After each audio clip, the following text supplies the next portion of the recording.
Alright, good afternoon. So, all the math students, I'm sure a lot of people are having tough time to get started with some of the problem. It doesn't matter whether that is like taking calculus or taking any kind of math classes. So, the key step, it's always the most important step for solving any kind of mathematical problem.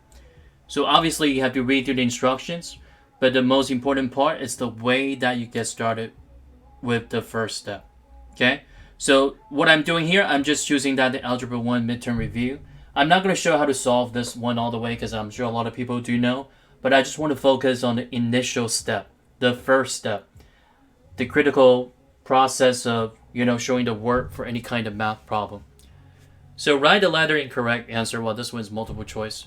So anytime they see the structure, so another thing that I need to realize is that some people are like spending short time to get things done and get it done easily and get it right, because that they do recognize the structure of the problem and they already having the sense, and knowing what to do with the first step. Okay, so anytime they see the structure, you always want to, try to recognize, what things that your teacher has been talking about. So this one is about the ratio, the comparison of two ratio, proportionality. If that's a proportionality, obviously the way you get started, cross multiply. Okay?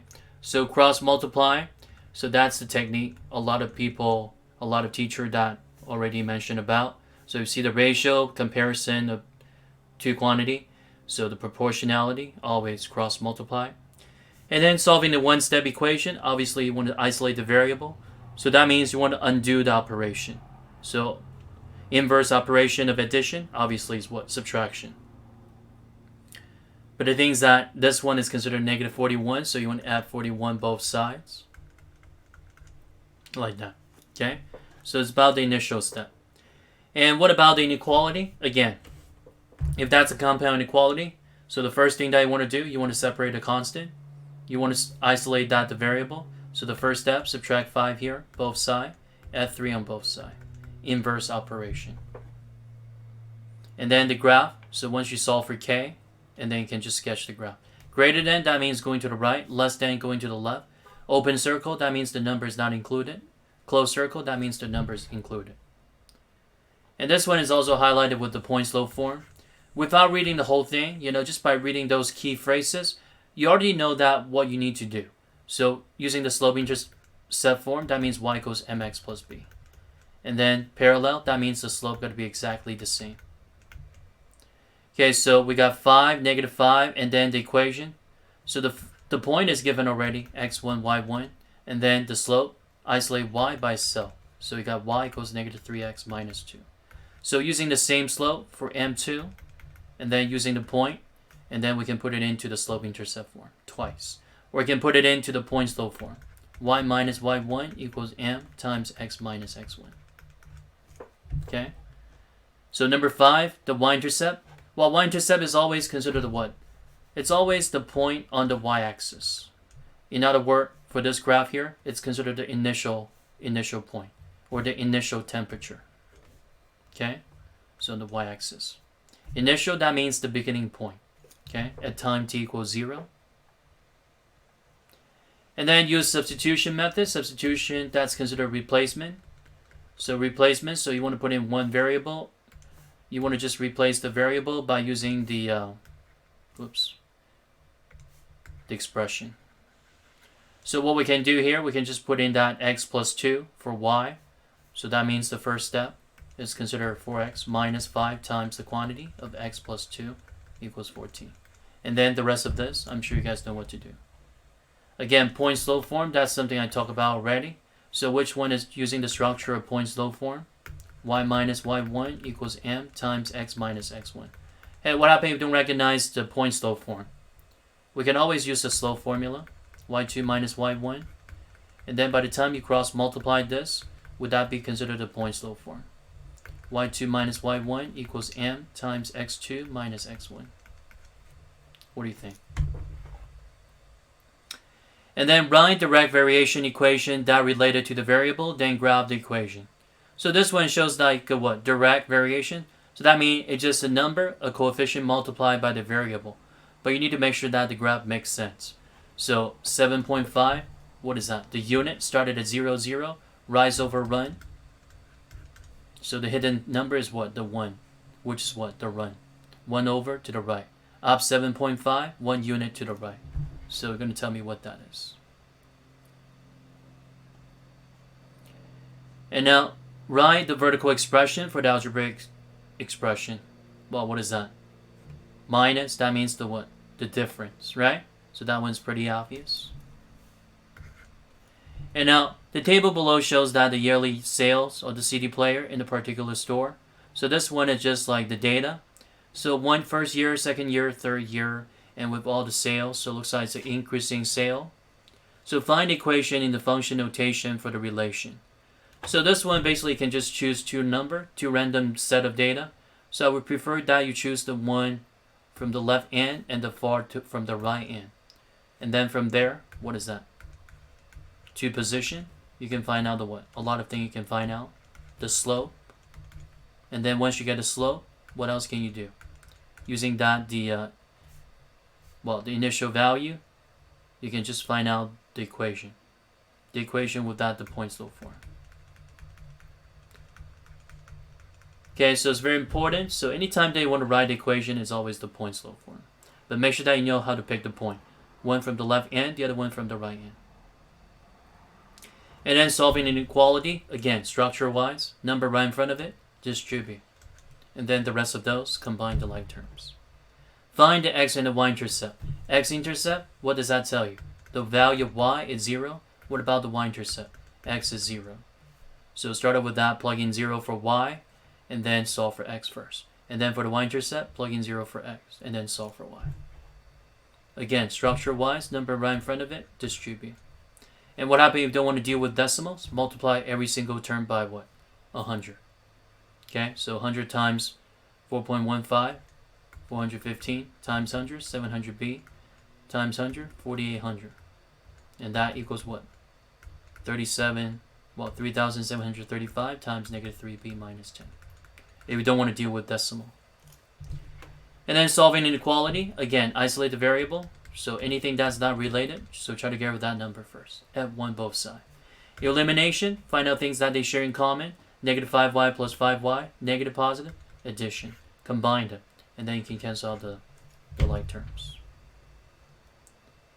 And then what about the inverse? The way to find the inverse, so the key step, rewrite it. And then key step, swap the variable. So once you swap the variable, what else do you need to do? Solve for y in terms of x. Once you solve for y, y is written in terms of inverse of f of x. And then find the next three terms of the arithmetic sequence. So let's find out the order, the common difference right here. What's the common difference here? It's pretty obvious. So basically this one is just simply add 9, add 9, add 9. So from negative 50, you just want to keep adding 9 so you can get the next three terms. Inequality of the graph. So y-intercept, what is that? 3. Up 3, not down 3. Cancel this out. And then the slope, count it. Rise over run. Positive slope. Which one considered positive slope? Well, it's either 2x, right? Both of them are correct. But it's what? It's down below the line with the solid line. So it's what? Less than and equal to A. So word problem. A lot of people are freaking out with the word problem. Again, read through the word problem, and then whatever the number that you have, highlight the key number. So the first statement, I can skip that because that's just like keyless. I mean, that's just meaningless.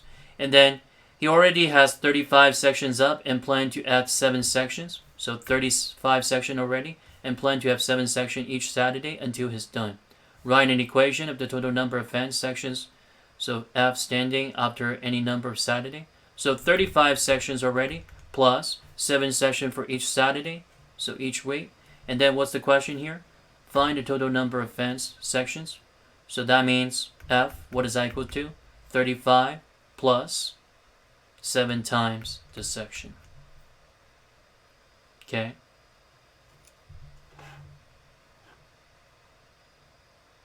And then simplified expressions. Well, this one, obviously, what do you have to do? Rearrange that from the greatest power to the least, combine the like terms. Okay, so that one's pretty obvious. Short answer. A lot of people were freaking out with the word problem, the short answer. Again, this one is just solving inequality. There's no multiple choice. Again, recognize the structure. Subtract 2 both sides. For the first one, this one divided by -2. Again, it's all about the initial step. Solving equations, number right in front of the variable, distribute. And then after that, combine like term. Checking the word, whatever that you have, plug in a number, make sure that both sides are equal. Express the relations as the graph of the table, plot the point. Okay, so 0, -1, 3, 4, so on and so forth. Set up the x-axis, y-axis, plot the point. And then find the domain and the range. The domain, it's always the least x value. And then to the greatest value. But this one, well, this one is just like a data. So you just want to arrange the data from the least to the greatest. What's the least x value here? Well, it looks like it's what? -4. -4, and then the greatest x value, 3. So just list all those x value out. And then range, similar. So Rachel bought 15 packets of colored pencil with 4 pencils in each pack. She also bought 32 packs of glitter pencil with 2 pencils in each pack. Write and evaluate an expression. 15 pack with 4 pencil in each pack. So what do you have to do? 15 times 4. She also bought 32 packs of glitter pencil. And how many pencils are in each pack? Times what? Times 2. So what is this? It's just a simple function, numerical operation. And then for the rest of this, write the direct variation, each equation related with x, y. Okay, direct variation is always y equals kx. Again, recognize the structure. Find out what k first with the first condition. Once you find out what k is, plug in the number again with the second condition, and then solve for y. Okay, so graph. Again, this one, y equals x plus 2. We started with the y-intercept. Slope here, what is that? 1 over 1. Second equations, convert that to the slope-intercept form. And then also using the same structure, y-intercept, and then the slope. -3 over 1. 27, find the final price of each item. CD player costs $39.95 after 10% discount. The tax is 7%. Discount, that means something you can just, skipping that. And then tax, that means you have to pay for it. So 39.95 and then times 10%, that means you only have to pay 90% of that amount.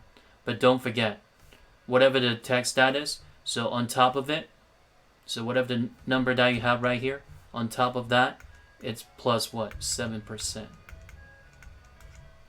And that would be the final price. Again, it's all about the setup. The initial step. The monthly telephone bill consists of $14 service charge plus $1.50 per call. Write the slope-intercept form. So y equals what? $1.50 per call. We don't know how many calls that is. Plus what? $14, the mandatory service charge. It's capitalism. That's why you have to pay for the mandatory charge. And then the graph solutions. So sketch the graph. Open-ended questions, so more word problem. So total height of the building B and the antenna tower on top of it. So T is 425 feet. The difference height of the building and the antenna tower is 324 feet. The following system, well, the good thing about that system is given already. Hey, what about the equation is not given? Then you have to highlight the number and then you have to compare that so you can set up the equation. So B plus T equals 425, the total height. B minus T, the difference height comparison. 324. Solve the system equation by using elimination. Explain your process. Well, I'll just show your work, but you have to explain that in your own statement. So basically, you can just set up one of the equation. So isolate the variable, either B or T. So I would say that using the second equation. So B equals 324 plus T, and then back to the first equation. So you plug in that 324 plus T for B. And then plus T, so that equals 425. Again, it's about the initial step. So once you solve for T, then you can solve for B. So what's the height of the antenna tower? Well, that's pretty obvious. Once you solve for the variable, you can find out the height. Another word problem. Okay, so linear system equations. So again, the equations are given, then that's pretty easy to deal with. What happens if the system is not given? Then you have to highlight a keyword, key number, the key phrases, and then you have to set up the structure. So each volleyball requires 2 minutes on the forming machine, and each basketball requires 1 minute. So one is 2 minutes, the other one is 1 minute, basketball, volleyball. And then each volleyball requires 1 minute to inflating on the inflating machine, and at a different time. If forming the machine runs for 40 minutes totally for inflating the machine, so 2x plus 1y. So one is the time that's spending for the volleyball, the other one is the time spending for the basketball. And then another time to set up the for inflating the machine run, okay? So 1 minute for the volleyball, and then 1.5 minutes for the basketball. So that takes the total time 25 minutes. So explain the system, how it works, and then solve for the system by using either elimination, substitution, similar to what we did. And then Scatterplot. Again, this one you got to be careful with the point that you put in. Since the scale is given already, it's easier to plot the point. And then, so started with 460, 488. So 460, so that's right between 440 and 480. So which is right here. 488, so 488 is getting closer to 490. So somewhere over here. And then the rest of that, just plot the point, and you'll see the trend of the scatter plot. Whether that is considered all like scattering around, or is like increasing with the linear regression, or decreasing linear regression. So does the scatter plot shows positive, negative? If the line is going this way, obviously it's positive. If that's going down this way, it's negative. No regression, that means the point is all around. It's everywhere. Using your calculator, write the equation of the best fit line right here. So basically putting down the data, the X table, the Y table on the stat list, and then you want to generate that with the scatter plot. So just watch the other video that I have for the linear regression scatter plot. And then using the equation in part C, predict the corresponding math score for the verbal score of 445. So once you generate the model, you can just plug in the number and then solve for Y. Again, here's another one for the scatter plot, but this time you have to set up your scale, the x-axis, the y-axis. So the x-axis, that's the number of year, and then for the y-axis, that's the earning amount. So set up the scale wisely. So depend on the smallest number and the largest number, and then you set up the difference for the scale. Again, scatter plot, so plot the point, and then once you're done, so you can see the line, whether that is considered positive correlation, negative correlation, or no correlation. And then write the slope-intercept form of the equation of the line best fit. Again, choose the number on the left end, choose the number from the right end, find the slope, and then using the point slope form. And once you set up the equation, you can use that equation to find out the the production, the hourly earning for the productions in the year of 2005. And the last thing I want to talk about here, the definition of all those key phrases, keyword, absolute value, makes everything positive, always. But once you solve for absolute value, it can be either positive or negative. Once you do it. Boundary, it just shows that the line or the graph, how it goes. Well, if x goes to infinity, y goes to infinity. X goes to infinity, y goes to negative infinity. And then coefficients. So coefficient is always the number right in front of the variable, such as 3x. So 3, that's the coefficient. Consistent, so saying that two line. So one is going this way, the other one is parallel. So, that would be considered inconsistent. Inconsistent, so that means there's no solution. So that would be the parallel line. Consistent, that means, you have the exact same line overlapping to each other. So that means that would be infinitely many solution. Okay, so just say that infinitely many solution. Okay, so, and then direct variation equation is always y equals kx. Intersections. So intersection, you want to find out things that they share in common. So let's say we do have a graph like this. And then this one is shaded down below. And then the line is going this way. So that one, you want to shade the one which is also as down below. So that means the area where they all intersect would be this one right here.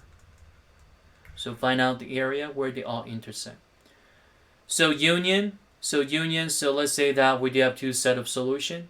So one is considered from 1 to 5, and the other part of the solution is from -7 to -9.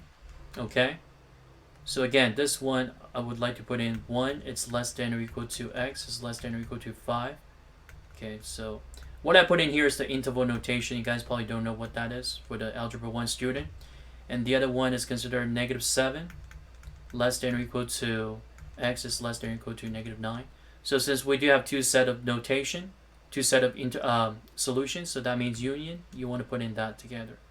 Another way to use union is about the comparison of the set. So let's say we do have 1, 3, 5 for set A, and then set B, we do have even number 2, 4, 6, and then you want to find out the union of set A and set B. So union, set A and set B, so that means for the list, so you want to put in all those numbers together. Another way to find out intersection is to find out number that they share in common. So set A, set B, do they share anything in common? So for the intersection, that would be no solution. Because comparing that set A, set B, one is odd number, the other one is even number set. So no solution. Linear regression, we talked about that already. So you do have a scatter plot with like bunch of dots going around. So you want to find the best fit line here. So that would be considered a linear regression model. And you can always generate the model by using the graphing calculator, y equals mx plus b. So once you plug in all those data, and then you can generate that on the calculator. Again, something wrong with my pen all day long today. And then linear extrapolation. So this one is something that you want to find out the linear regression model. So anything that's considered a little bit different. Point slope form, so that means y minus y1 equals m times x minus x1. And then slope intercept form, y equals mx plus b. Standard form, y equals ax. Well, actually, it's considered ax plus by equals c. And then the slope formula, rise over run. And also can be written as what? y2 minus y1 over x2 minus x1. In the vertical line test, so let's say we do have a line, and you want to do the dotted line test. If the line intersects the graph at one point, it is a function, yes. But if you see like a parabola, would that be considered a function? It's also a function, but once you see like a sideways parabola, so that's not a function. It's a vertical line, not the horizontal. So let's say that we do have a sideways parabola. So obviously this one is not a function because the line intersects the graph at 2 points. So anytime they see the vertical line touches the graph at 1 point, so that means the graph is a function. And that's pretty much about it. So for anything that we're using for the key step. And then this one I just go through the key concept the student need to know for Algebra 1. Especially for the midterm. Excuse me. Alright, thank you for watching the video today. So I'll see you guys next time.